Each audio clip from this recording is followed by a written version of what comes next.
Assalamu alaikum, dear students. Today we will study about chemical reactions of class 10th.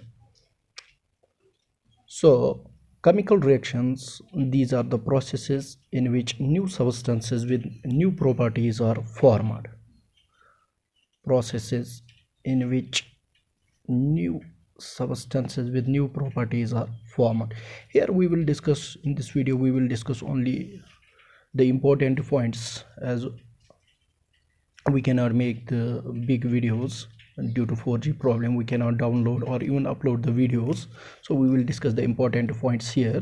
So let me tell you, chemical reactions, these are the process in which new substances with new properties are formed. To analyze this very thing, let's take an example. For example, hydrogen, it's an element, reacts with oxygen to form water. If we look at hydrogen, it's highly inflammable substance. Highly inflammable means it readily catches the fire. And if we look at oxygen, it's basically the supporter of combustion, means it helps in catching the fire, supporter of combustion. But if we look at water, it has completely different properties.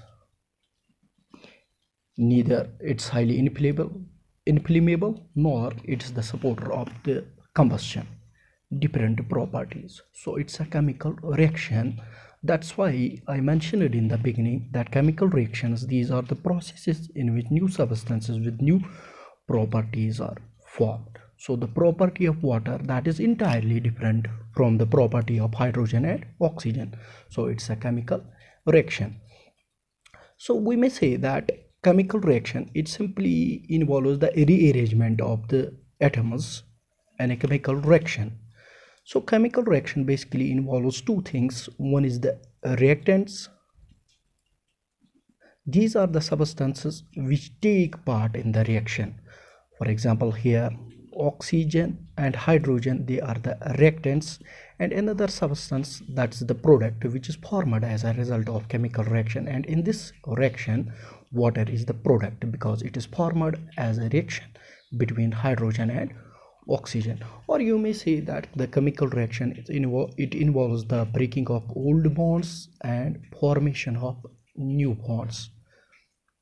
So now there comes the another term, that's bond. Bond is not a physical thing. It's not like that of a rope. It's basically the force which binds the different atoms in a molecule or in a compound. It's basically a force which binds the different atoms in a molecule or a compound. So now there are many types of bonds: covalent bond, ionic bond, hydrogen bond, that we will discuss later in this very chapter. It's not like that the chemical reactions, they can be carried out only in the science laboratory. There are a number of chemical reactions which occur in our daily life, like that of souring of milk or formation of curd,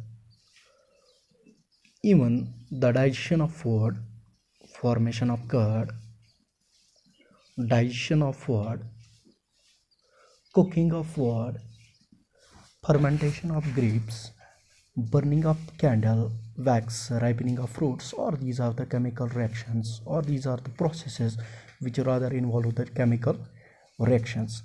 Now the question arises, how do we come to know that a chemical reaction has taken place? There are certain notable features which are accompanied by chemical reactions. These notable features, they are known as the characteristics of a chemical reactions. Means whenever a reaction occurs, it's accompanied by some characteristics, notable features, which are known as the characteristics. So when we observe one of these notable features, we may say the chemical reaction has occurred or not. For example, there is one feature, that's the evolution of gas. So whenever you see gas is being evolved in any of the chemical reactions, you may see that the chemical reaction has occurred evolution of gas. For example, if we take dilute sulfuric acid, dilute sulfuric acid and made it to react with zinc, you will see there a gas will be evolved, and that gas will be hydrogen gas. You can easily observe a gas will be evolved, and that gas is basically hydrogen gas. Or you may see some chemical reactions, they are observed by another feature, that's the formation of a precipitate. Formation of precipitate. What is a precipitate? A precipitate is a solid substance which separates out as a result of a chemical reaction. For example, potassium iodide,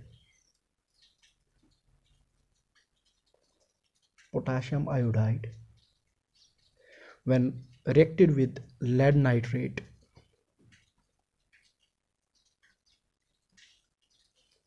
a precipitate of lead iodide, or rather a yellow color precipitate of lead iodide is formed.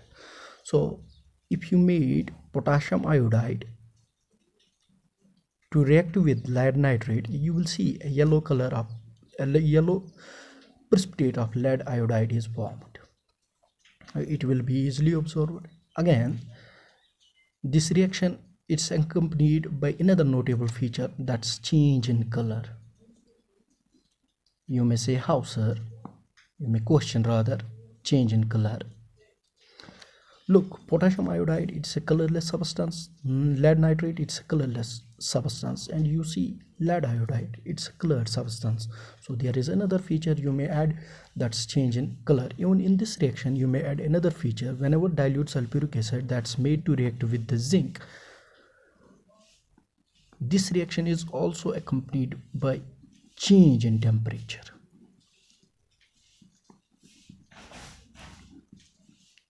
Because it's an exothermic reaction, a large amount of heat is produced during this reaction.